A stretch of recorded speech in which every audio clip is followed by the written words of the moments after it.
Somewhere beyond the recesses of time and space, two podcasters are set adrift in a machine, picking up transmissions of movies that are forgotten but not gone.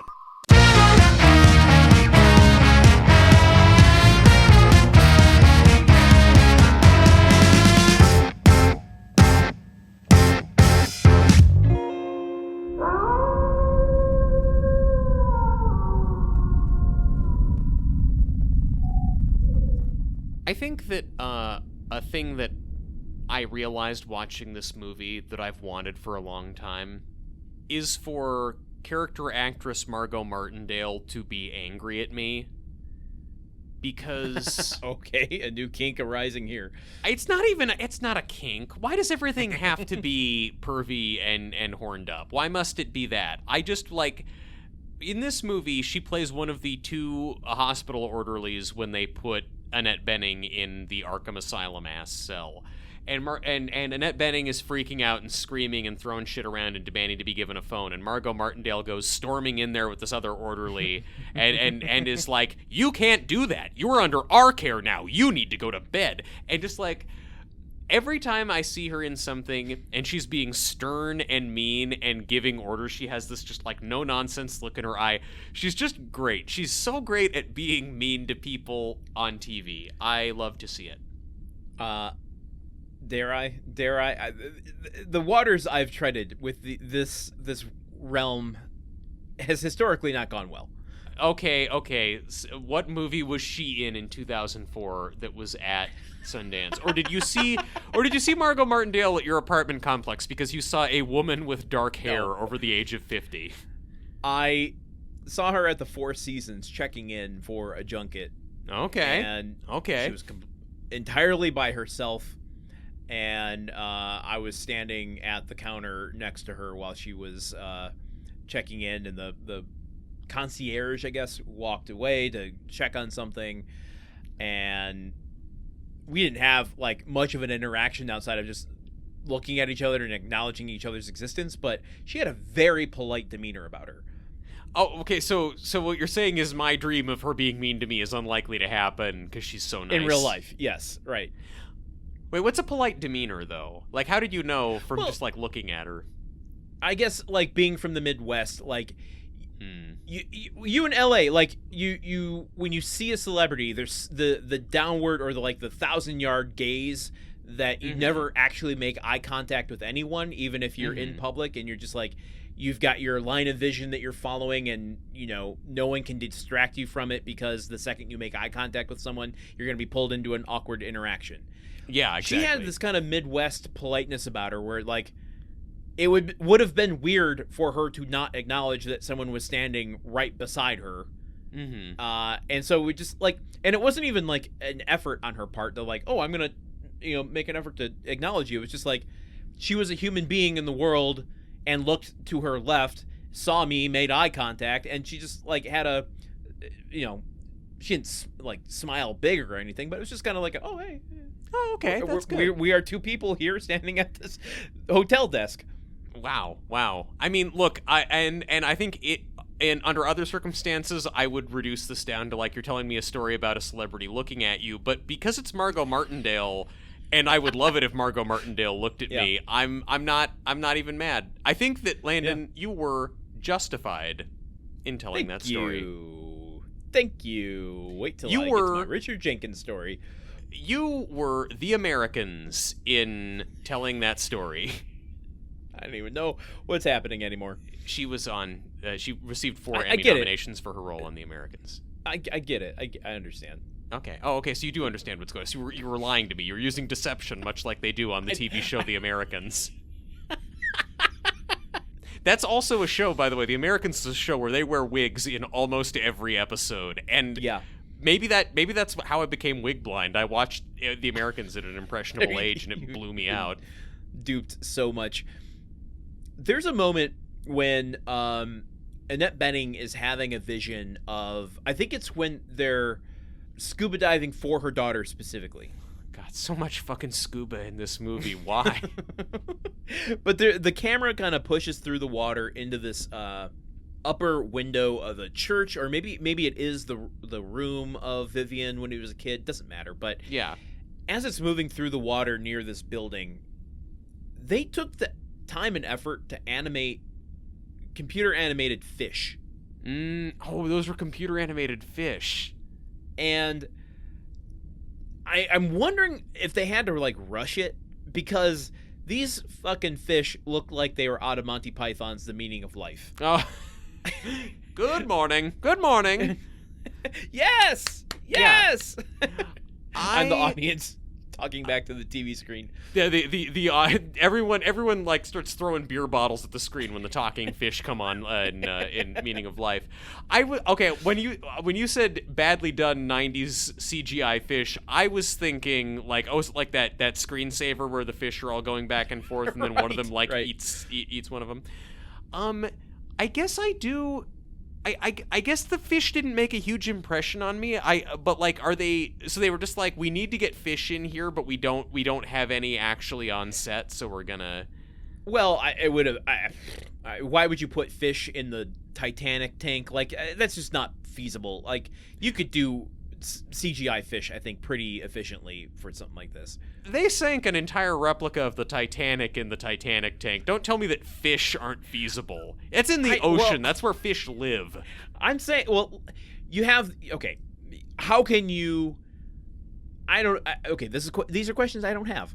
But I would think that as an animal wrangler and ensuring that no animals are harmed on your set or left behind, like, you're not going to put fish in the Titanic set. Therefore, like, you don't want PETA on your ass. You don't want... This movie already has fucking problems, okay? Yeah. You don't need to be sued by PETA on top of it. This is true. No, you don't need animal cruelty coming down on top of everything else. Yeah. But, you know, what your saving grace is that nobody saw this movie, so the animal rights people don't even know that you left a bunch of fish behind at the Titanic tank. Yeah, right. But they animated it in a way that's like, if you can envision the Simpsons fish with 2 eyes. Mm-hmm. No, as opposed to the one with 3 eyes. That's the right. Yeah. I mean, it wasn't like a fucked up fish. It was just like a poorly rendered chonky fish. You know, the chonky fish isn't good eating, but it is good catching. It's fun to be out there with a 6-pack in the radio catching some chonkies. This is the problem with this movie's limited availability. Is it cost me $3.99 on Amazon to watch, and I'm hearing this and I'm like, do I pay $4? Because now I really want to see these messed up fish, and I maybe it'll be in the trailer. Maybe it'll be. Yeah, you're right. They lead with like, in a world where fish don't look the way you might expect fish to look. Where did the fishy go? The middle of the film. All right, something that didn't come up on the main episode that I just have to like go. Is this really Neil Jordan, Academy nominated director, writer of Crying Game? Critically acclaimed. Mm-hmm. You are seriously going to name your clairvoyant character Claire? You know, Landen, I'm sorry, What? I only just now got it. So apparently it wasn't too on the nose for some of our dumber viewers here. What's her last name? I'm surprised her last name wasn't Voyant. I know, I'm looking. Oh, Claire Cooper. That's, yeah, wow. That is pretty deep. When I'm looking for extra symbolism in the other names here. Let's see. They credited a lot of people. Okay, so Dr. Stevens, is Dr. Vivian kind of like a derivative of, the Latin root for vision? Yeah, or like, Margo Martindale played Nurse Floyd, so is that like Pink Floyd kind of trippy dream imagery okay, music? Go way off the deep end here. I'm in a flooded town. It's very deep. I have more questions about the kind of psychic connection between these two. So before I recognized that Claire, Annette Bening, was having a psychotic breakdown, yeah, and the stereo was going off, and she runs outside. Yeah.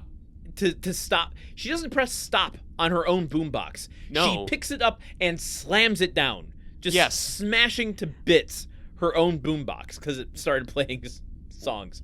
Well, and then when she's upstairs later and the computer is printing spooky words at her, she screams something like, "You can't, you think you could scare me, you fucker?" And she picks up her whole computer and throws it out the window.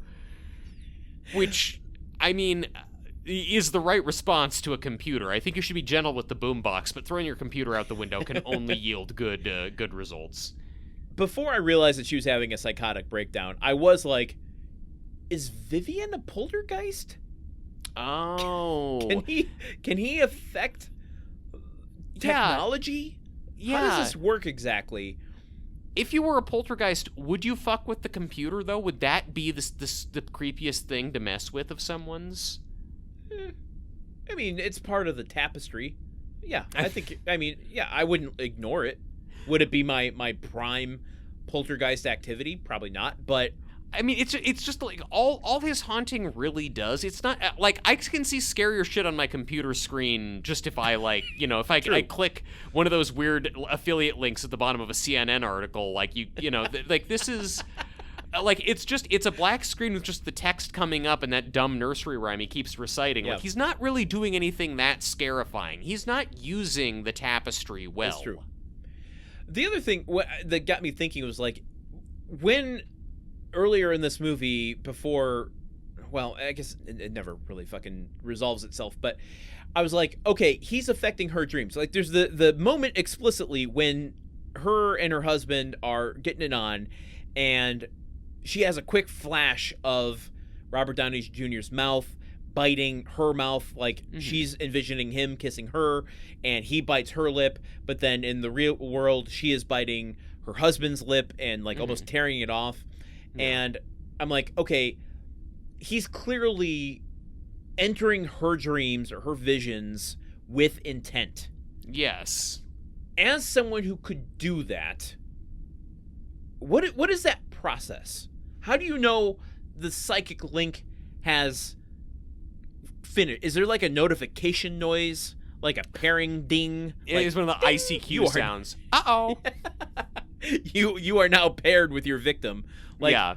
How do you, and then like, what's the reality of like, you're sitting there, like, is he just sitting in a chair, like half asleep, connecting with her mentally, or is he walking around? Like, is there a physical process? Is it like a TM meditation sort of thing? That I realize was the same as saying ATM machine, but whatever. Yeah, no, go for it. No one will notice. Yeah, or is he altered statesing it? Is he in some kind of like? Right. Yeah, is he in a tank full of apple juice maybe that he's floating in? Electrodes. I mean, yeah. How do you know you've entered someone's dreams?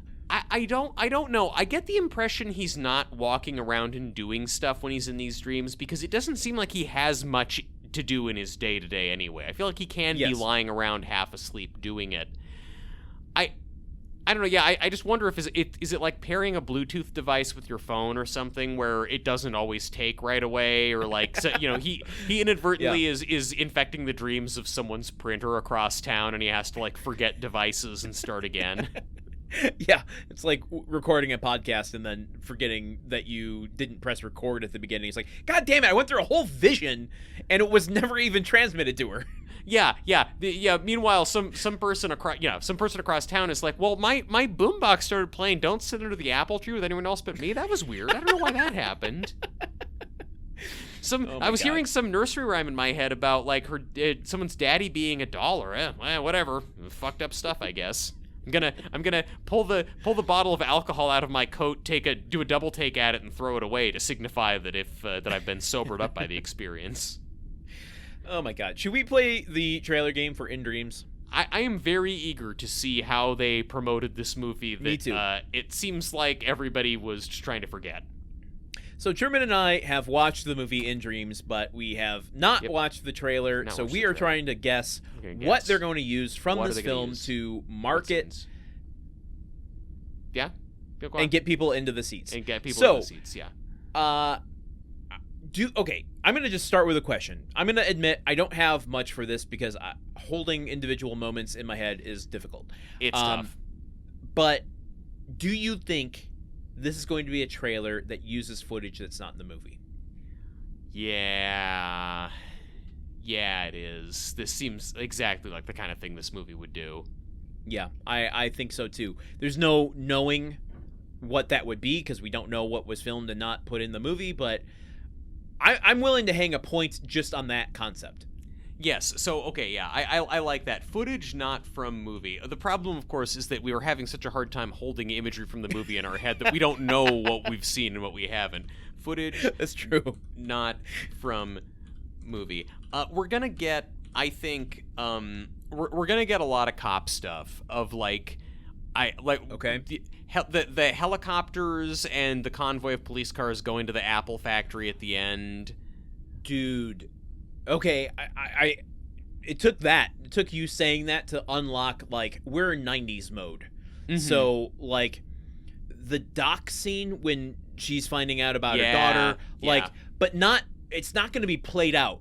What they did in the 90s a lot with action films and thrillers were, like, these, like, dissolve in and out, like,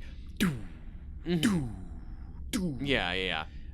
So I can see, like, one of those wide shots of her running down the dock, and the crane starting to pull something out of the water, and like a close up on her face. I'm not suggesting we hang a point on that style, but like, that's just kind of, I think, for my own edification. That's what the mode I think we'll be in. Yeah, dock wide shot running. I think that fits. I'm gonna do a police helicopter convoy. Like, I think that's at the end specifically. Yeah, police convoy at end. Yeah.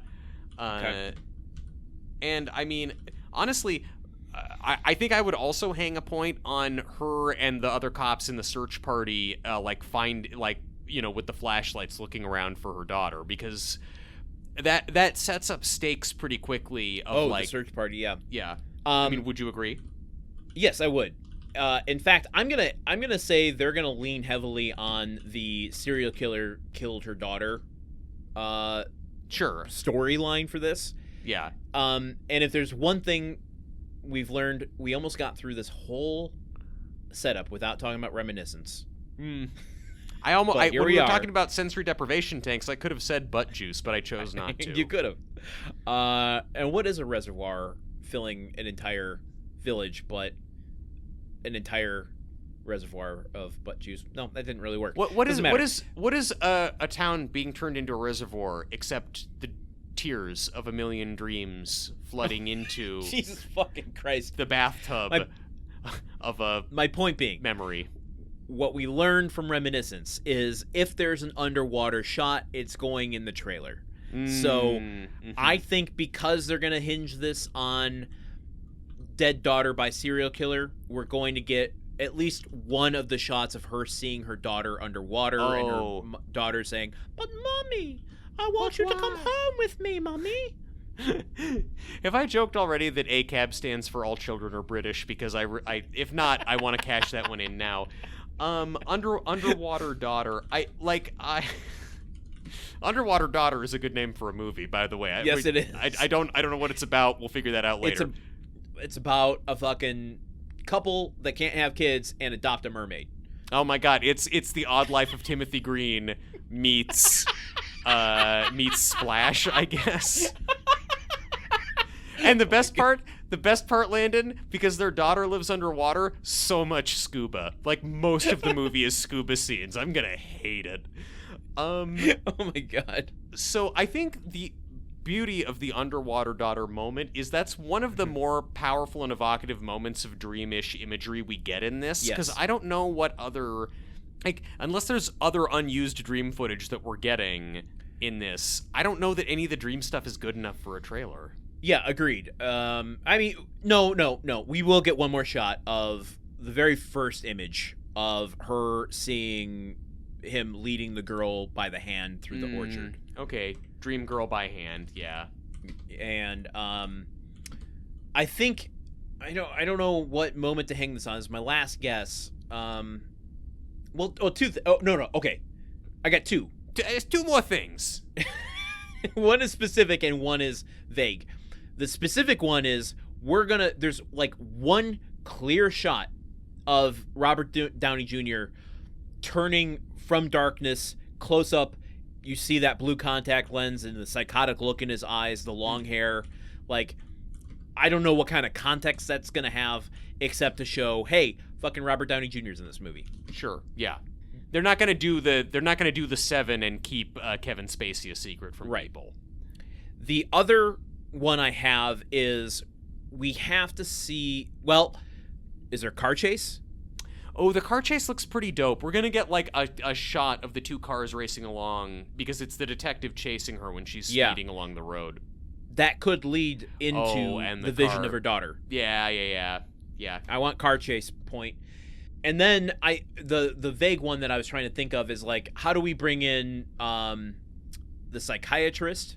Because I think this is a Neil Jordan movie, him pairing with Stephen Ray again. Stephen Ray is just kind of a forgotten actor, but was a face at the time. So what does that look like? Her waking up from the coma, we see the psychiatrist. How do we get her husband in there saying, I want to take care of her at home? Like, some sort of vague moment of that part of the movie. Psychiatrist and husband talk, maybe. Yeah, like that. Yeah. Just the post 6-week coma moment, whatever that is. I realize it's vague. If you only want to put a half point on that, we can. No, we're gonna get so smoked by this trailer. I just know it doesn't matter. One other thing, I want to just. We don't even have to hang a point on this one. Do we think narrator or do we think ominous title cards? Ooh, yeah. We got smoked by the Don Juan trailer with that question. Yeah, where we both thought narrator, and then we got the worst title cards that's ever existed. Also, this movie has in common with Don Juan an early 1990s sex scene. Oh my god! Where you can't tell if it's a butt or a shoulder. Just so much like hands stroking some portion of skin. Yep. It's we can say fuck, but we cannot show much actual fucking. Do we put that in the trailer? Oh no! They don't want that. Tipper Gore would get mad. I am gonna say narrator because it's an easier way to stitch together a narrative that doesn't really exist. Yeah. I'm gonna say no narrator title cards because a narrator costs money. You have to pay Don LaFontaine.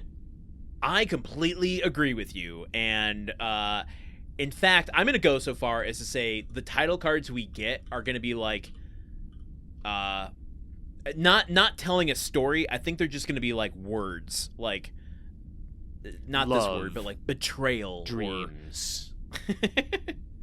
Yeah, visions. Of a killer. Yeah, visions of a killer and her like screaming and her with the police and like insanity's not the word, or like right. I like moody individual words that kind of speak to emotional states. Yeah, we are getting so specific. 1, 2, we are building a petard. 5, 6, 7. In the shape 8, of a rocket 9. ship that's going to send us into space, and we're going to meet ourselves somewhere beyond the recesses of time and space. Yeah, 10 guesses, and you're looping right back around into our opening titles, so that's cool too. And and after all that, we're gonna fall into a big pile of apples, and we'll be just fine. Oh, do you want to watch this trailer? Let's watch this thing.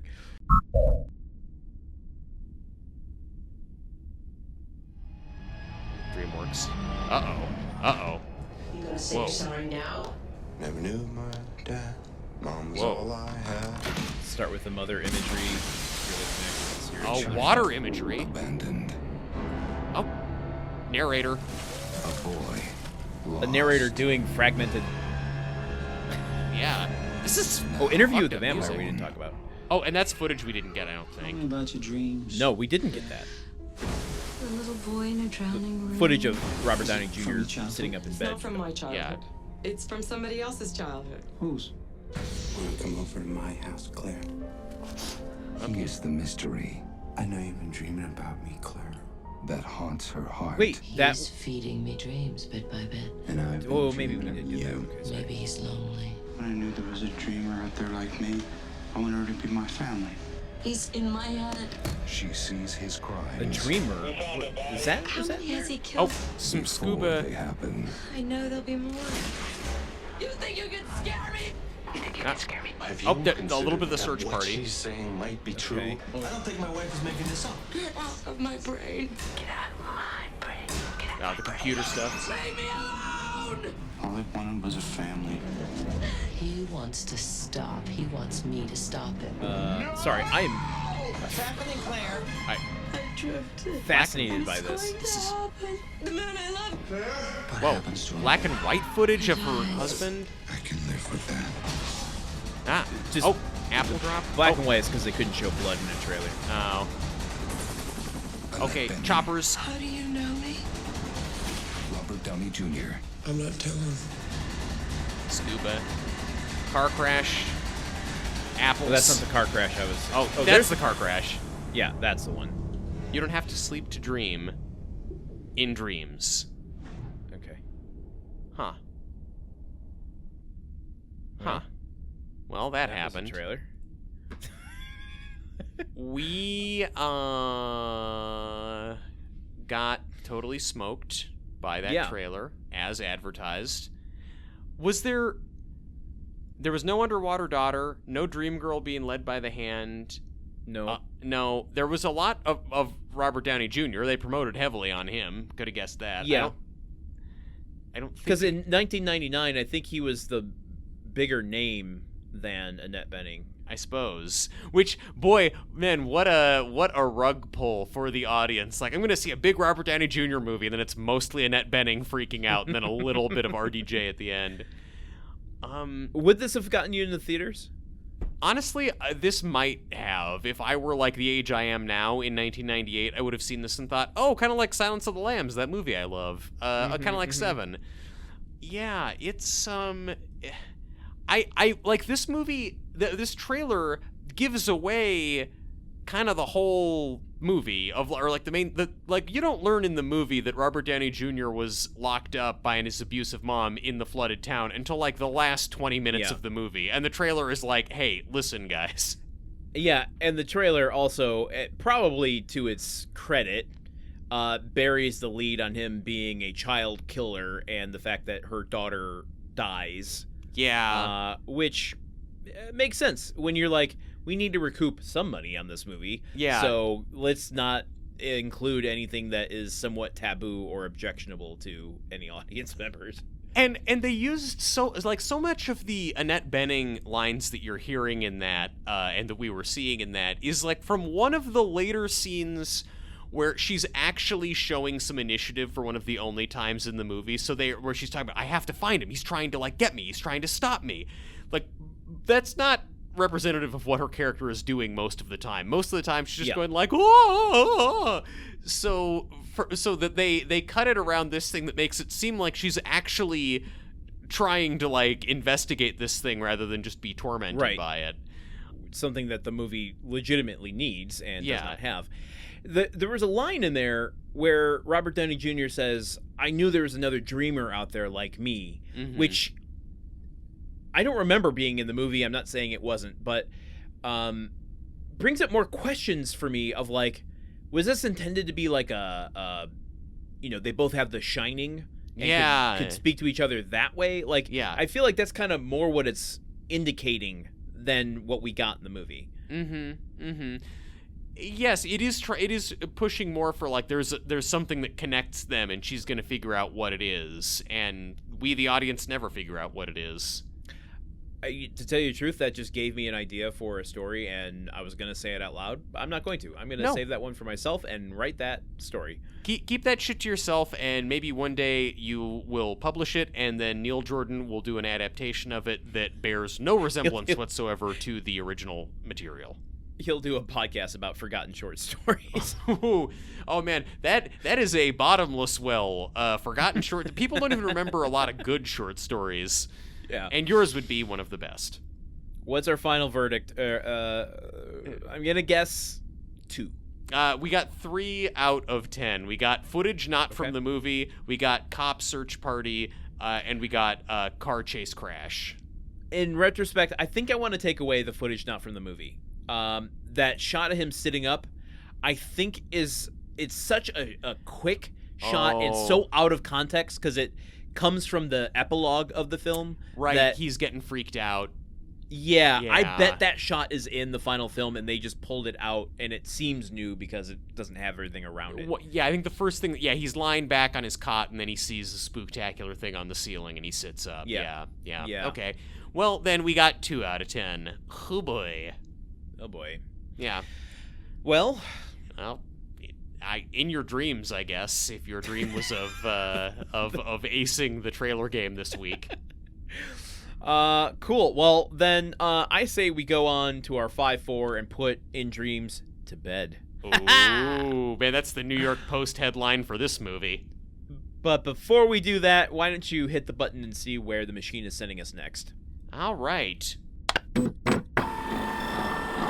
Okay, next we're headed to December 17th, 2021, getting into a fresher, more recent time period at long last. Wait. And does December 17th mean that we're no longer in the spooky dimension? The thing that's been going on that I don't think we mentioned last week, but we were definitely still in the spooky dimension? No, we are definitely still in the spooky dimension because this is this is written on dot matrix paper, the clue. Yeah. As you hear the sound effect every week. They understand. They understand what they're hearing. Yeah, they all know what dot matrix printers are. Truman, look at the paper. Oh my gosh. Look at the paper here. Yeah. There's a little ghost printed next to the clue. Oh, okay. Well, I'd been feeling non-spookified, but now I am. You know, the first time we got a spooky dimension printout, the printer made all kinds of fucked up noises and it spat out bones. And then I've noticed that the other times it sounded a lot more normal. And I'm glad that even though we're in the spooky dimension, the printer has kind of gone back to behaving normally, and more importantly, it sounds totally normal, even though we're in the spooky dimension. It was a jump scare that worked its magic, but now, do you want to hear what the clue is? I do want to hear what the clue is. Okay, so for the last film in our spooky dimension, the clue is man or beast. If I had to choose, I'd pick man. Oh, okay. Beast, obviously.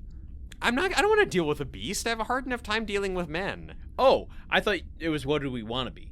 Oh, no, God. You want to be a beast? I prefer being a man. I want to be a beast. No, dude. No, don't do that. Why would you want to be a beast? Because I could, get angry at people, and then they would shun me, and then I can go live in a cool castle with a bunch of books. Okay, lots of men get angry at people and get shunned by society for it. I don't know if you've been paying attention to the news at all. Well, honestly, more men should get shunned for being angry. But if you are an angry beast, not an angry man, you get to go to a fancy magical castle with a bunch of books. That reminds me of a story about a man who also went to a magical castle, and that man's name was Nicolas Cage, and he went to too many castles that he bought and had to make a lot of really bad movies for about 15 years. I'm just saying, none of this stuff is beast-dependent. It's true.